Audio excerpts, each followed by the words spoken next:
Welcome to Configure It Done, the podcast where SAP leaders share real insights, proven strategies, and stories from front lines of major SAP transformations. Get inspired, get informed, let's get it done. Welcome back to the Configure It Done podcast. Bethany and I were just talking before. We are really excited to have you back on. Jason, you were actually the first guest that's been on twice. And we were talking before, because when you came on, exactly 2 years to the day, I think it is, you were talking about SA Power Networks and the innovative program that you've just been through. You were talking about your 4 pillars of success and how a program needs to be business-led, having good contracts with SI partners, exec support, and the culture of SA Power. So that was back then, and I think the market learned a lot. But Bethany and I are excited because we're going to learn today hopefully about the benefits. And then Bethany, you mentioned about AI as well that you wanted to. Yes. So the reason we wanted to interview you again, Jason, is we found that a lot of companies are looking at upgrading to RISE or just starting the journey with S4, but they don't necessarily know why, beyond the fact that SAP is telling them to lose support if not. So when I was speaking with you a few weeks ago and you spoke about how you're upgrading to RISE for partly due to the AI capability that you'll get, I was very excited because the market can learn a lot from that too. Yes, it's been a while. I couldn't believe I think the last time we did talk, you were a single man, I think, Jay, was the last time we actually talked. I'm not married yet, yeah. I wasn't married yet, yeah. I was with my partner, but we've got married and I've had a baby since as well. Congratulations. So, yes. But no, I had a great experience last time. So, let's get to it. Perfect. So let's start with the basics then. Bethany, you mentioned around cloud being a hot topic now. But Jason, the first question, why is it such a big deal right now? So I think if you look back over the last few years where we've had COVID come in, impacted and disrupted a lot of the businesses that take there, there's been a significant shift, I think, in people moving to the cloud that sits there. They want to be competitive. They want to be able to maximize their cost footprint in that sort of infrastructure landscape. And they want to be able to provide better services to the customer, speed and agility and being able to go to market and so forth. So there's definitely a shift from an industry point of view going down that space. I think if you look at the clear statements that's been coming out of SAP on RISE, that's their direction from a company is becoming that hyperscaler component and being able to provide that RISE infrastructure as a service, if you like, to their customer base. And they're encouraging you to go down that path and providing various incentives that sit there, which I'm sure many of your viewers are aware of.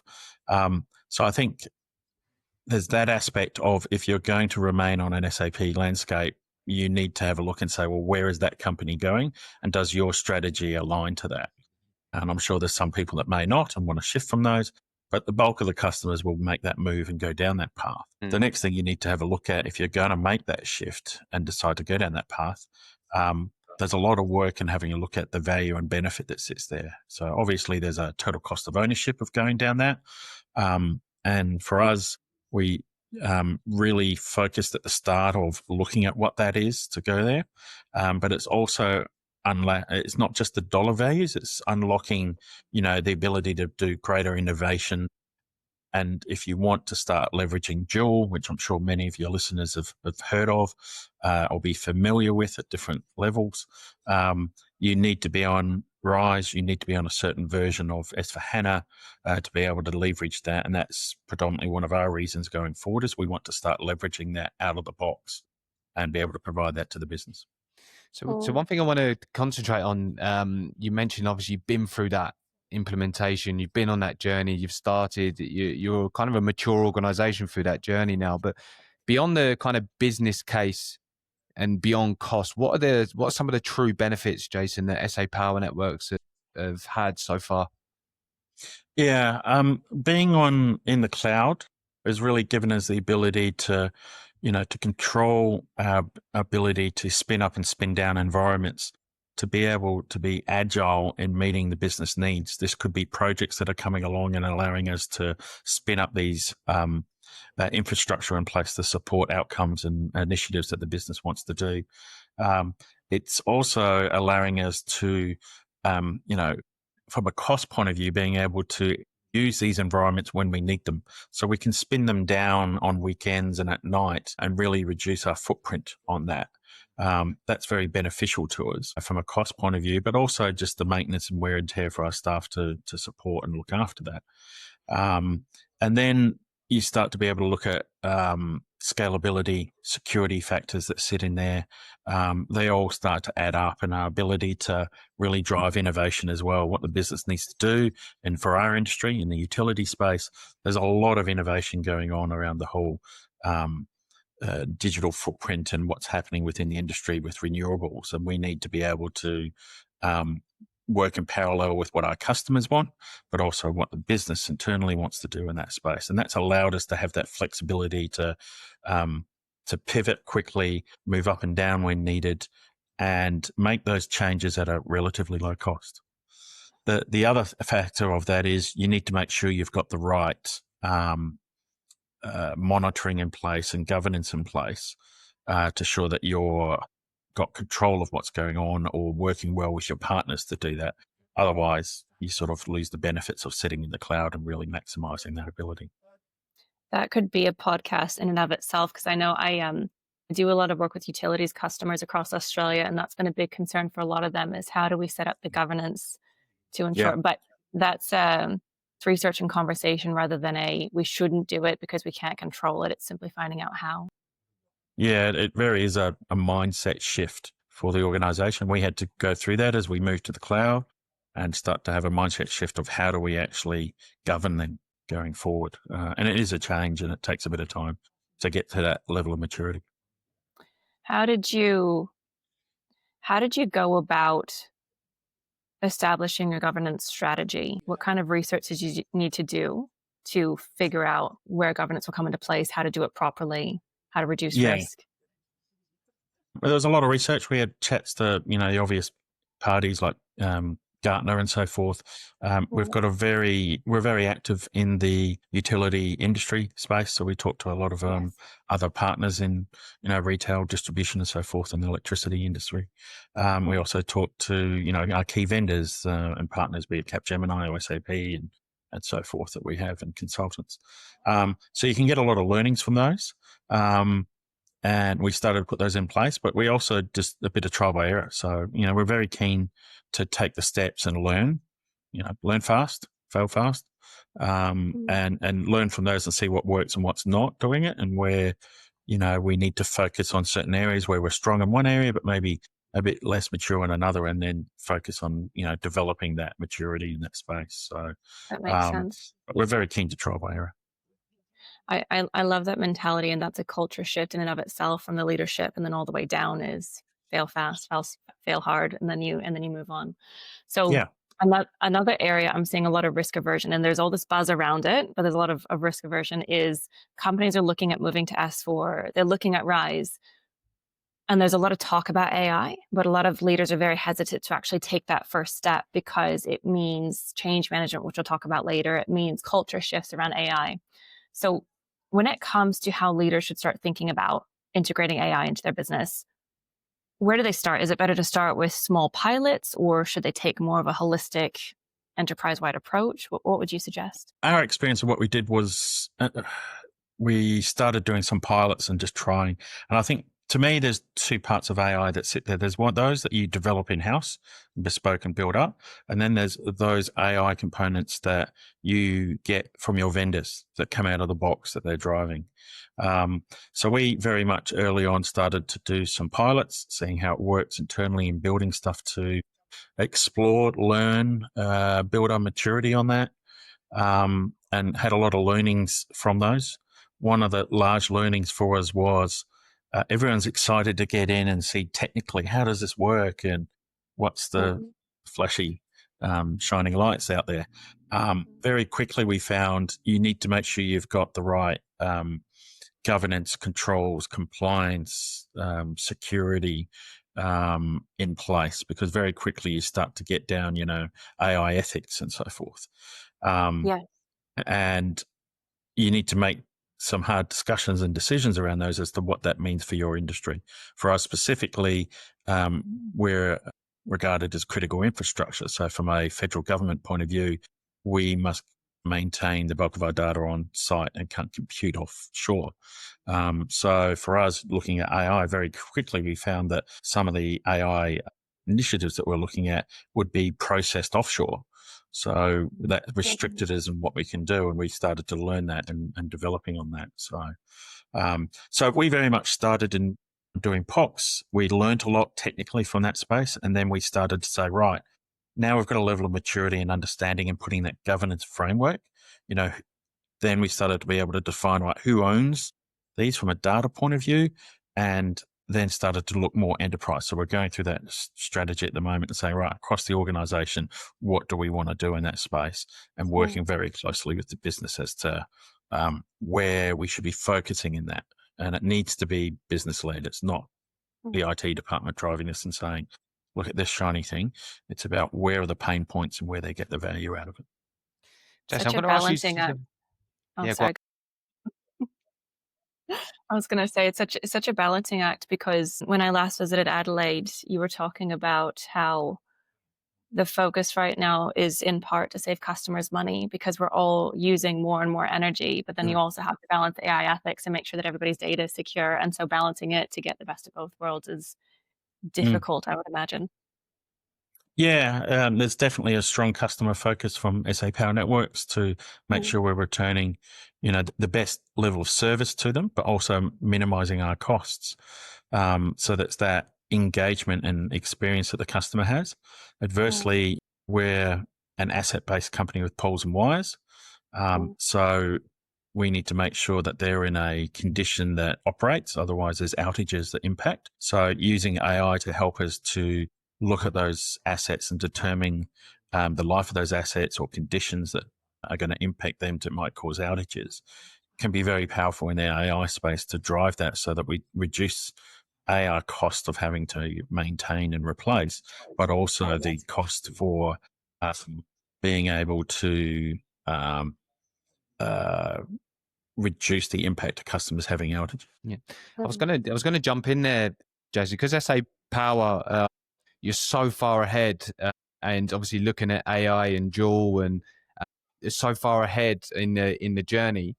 I felt it was important just to remind some of the listeners where you started that journey as well. Was it a greenfield? Did you do a brownfield? Was you on ECC before, or was it another legacy system? Can you just remind the reviewers of where you started that journey, and then I'm going to ask you about some questions around Joule and AI. Yeah, I think we're currently, so we're moving to Rise. So backwards, we're moving to Rise in September with our ERP and ISU platforms that we have. We're currently on S/4HANA, and we're currently in the cloud in Azure. So we're probably in a very good position, one of the best positions you want to be in if you're going to be shifting to Rise, if you're not doing a greenfield. And that gave us good stead and a good landscape to make that shift. For us going down the space of looking at Joule, we need to get to Rise to unlock where that is. So our focus at the moment from an AI point of view was in-house. What can we do in developing in, Microsoft frameworks and other stuff that sits there. Yeah. And looking at the LLMs and looking at what's out there and what we want to use. There's the Chat GTP. We've created our own SAP and SA Power Networks one. And we've got that being utilized within the organization at the moment, which has been fantastic because it's got our data in there to be used specifically in a safe, secure environment. So we've built that the business is using and doing that. And we'll continue to leverage that and build on that. So that's an example of us doing a pilot and then implementing a in-house bespoke build that sits there. What I'm really excited from a Joule point of view is we're now in that landscape once we get to Rise to be able to unlock that. That said, we are doing some POCs at the moment on success factors with Joule because we have access to that at the moment. And yeah, we're trialing that and seeing what we can do in that space, what out of the box SAP has available to us in Joule. And then we're using that and talking to the business about what does that look like and so forth.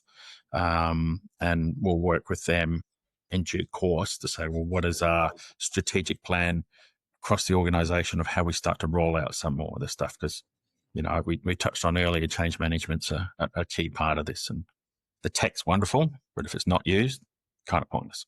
So have you got any examples? You mentioned your AI tool there. Have you got any like day-to-day examples of where the business use that and what are the benefits? Yeah, the example for our chat GTP or a SAPN one is really, it's got, data in the, AI is as useful as the data that you have that Yep. sits there. It doesn't go off and think on its own completely. It needs that data to use that as a reference point. So what we've been able to do there is load in the data so that that's very specific to the company, so that people can access that if they want to have information around particular, it might be manuals or information around our assets or information that's around any sort of area within finance and so forth that you can spread across, so that it can ask questions in a natural language and say, can you give me information on XYZ? It's a very user-friendly. It's just like you do with your other chat systems. And because it's very tailored to SA Power Networks data, they're able to save a huge amount of time and access all this information in real time in a natural language environment and refine it. So you can ask it a question, it comes back with information. You can say, yes, but I want to focus on these particular poles of wires, or I want to focus on corrosion. Can you give me information on corrosion for these types of feeders or information? So it can then start to provide you more and more information for you to do decisions, if that makes sense. When you say natural language, if you explained it to me like I'm 5, because I feel like I'm 5 listening to you talk about some of these things. So do you mean that you're training it to understand how a human would be inputting questions? Because we don't always speak formally when we're chatting to each other. So are you teaching it how to understand natural language, meaning how we speak day to day? Yeah, so it's you're basically putting in a sentence or statement to it saying, can you give me information in regards to XYZ that sits there? And it will go away based on key attributes, if you like, or key words that you've included in there, and basically interrogate all the data that it has access to say, well, I think all this information relates to what you're asking for. It will then bring that together and provide it in a very more natural language or a report or a text-based that will give you hopefully what you're looking for, or give it the information to you so that you can then refine it or say, yep, that's what I was after. Or you could ask it, you could cut and paste a section out of a document or minutes that you've had for a meeting, put it in there and say, can you tell me what this actually means? And it can go away and come back to you and say, well, this is all the AER or email regulations that you need to know about from this meeting, which you had no idea because you're like, there's all these acronyms. What are we talking about here? So by natural language, it's the way that it feeds data back to us as well as humans that we can understand it and process it easily. That makes sense. So this is a good segue actually into another thing that we spoke about not too long ago, which is change management. So many of my clients are looking at AI, and again, it's very much a buzzword right now, but they're not sure how to do it, not only because there's some risk aversion, but also because just implementing the change management can be so difficult, making sure that your staff are utilizing it properly. It takes repeating things so many times and really infiltrating the culture with it. So in your experience, how does the way that SA Power Networks handles change management really set you apart? Are there things that you've learned that are really, really effective in terms of change? Yeah, change is really, for me, it's really important about what we do. Working in IT, we get to see, wonderful technology and be able to do wonderful things that sit there, but they're only as useful as being used. It's the old field of dreams statement. If you build it, will they come? Well, not in the tech space. This doesn't always work. And there's some classic stories we could probably talk in another podcast about that. So I think there's probably 3 things that sort of come to my mind when we look at change. One of them is around embedding change from day one. So if you're doing a project, a program, or whatever it's going to be, I don't treat change management as a line item in a Gantt chart and say, well, it's going to start at this point and end at this hard fix, and there we've got that skill. It's about incorporating that through the whole process. They need to be at the start, understanding and providing direction of the importance of change going through. That's really key. And I think sometimes that's lost on key projects that you do. that you bring them in 2/3 into the project or a third into the project, and a lot of the groundwork's already been set up and you're chasing. That's the physical doing and having in there. I think there's a mentality side, and change needs to be business led. So you don't want IT saying, well, this is a change and this is how we're going to drive it and this is how I'm going to teach you. It needs to be business led. So you need them wanting this change and asking for it. They're trying to get an outcome, and being part of that whole change process so that they have a clear input to it and driving what they want to do, because it's much easier for the business to be pulling these changes rather than, we're pushing it onto them. That's half the battle. It's a massive impact and saves you so much headache throughout the course of the program that you're on. And then probably the last one I'd be saying is around focusing on, not just the delivery aspect, but the adoption. So change management doesn't end on a go live day. We don't, pat each other on the back and go, yep, that's done. Here's the comms that have gone out. It's about saying, right, that has happened. Now we've got a bedding down exercise to go through, an adoption of it. And how do you monitor that? How do you look at success of that and what needs to be done ongoing? And how do you check that later down the path? Project teams may come and go and start to wind up and wind down. But how do you go back and say, hey, we've rolled out Fiori across the organization. What's the adoption like in 6 months, in a year? Are people really using it or not? Or if you've rolled out something in the AI space, is it really being used? Have you got matrices in place to actually measure where that sits in adoption of what you expected it to be? And then work with the business about why is that? Yeah, I think I've heard that term from SAP before, when the go live days, almost like day zero. And yeah, it's exactly what you're saying there around change. I've got a question around the people while we're on that subject as well. When obviously AI is getting rolled out across the company in mass, like how do you keep them infused? And yeah, how do you keep them? I mean, some people are really like scared and fearful of AI. It is a big change and it's only going to grow. But like, yeah, how do you keep them infused? Yeah, and there's some myths and whatnot that I was, one of my colleagues, Matt Pritchard, was doing a presentation and he had a slide that sort of resonated with me around, AI is not going to take your job, but people that don't use AI will disappear. And I was like, that's quite interesting. So, and I think it's one of the, you think of the Terminator movies and they come out, and Terminator, whatever next is the 10th one that comes out with Arnold. It's not necessarily, while it's popular at the movies, he comes out and shoots all these people. The biggest impact is an AI coming out that people use and adopt. It could be for payroll processing or change management, not change management, but supply chain and so forth. That would be it might be the most popular movie, but it'll be the most popular example of AI being used and adoption that sits there. So I think there's a bit of a myth that it's going to have impact. So you need to involve the business through the whole process. Don't surprise them and say, here's this AI that we're going to roll out. Because the reason why you're doing it is it's fixing one of their pain points. So once again, it's them pulling that and saying, yeah, I actually want, in examples in supply chain, you might have stock levels going down where AI can then say to you, hey, you've now reached a certain threshold. Here's the suppliers that have stock at these price points. Do you want me to order it? And it can happen like that for you. So they're examples that can provide you, great service and address one of the pain points for the business that sits there. So if you can involve them through the process, really have the AI addressing pain points for them and then see that. So when you start to roll this out, promote it, talk about it, say, look what we're doing here. So other people see it and say, hey, I want a bit of that. Well, that sounds really good. I want to do that. So, and then you get that momentum coming through. And, you really get the business then on board saying, and then they start to think about, can it do this? And can it do that? And because a lot of people have different views of what AI is. There's no one set thing. So I think once people start to see it, touch it, feel it, then you start to get an equal playing field of a level of understanding maturity. Yeah. Okay. So you haven't, obviously you're far into this journey. You haven't seen any changes of roles or SA Power Networks creating new roles or losing roles. Is it impacted anything like that?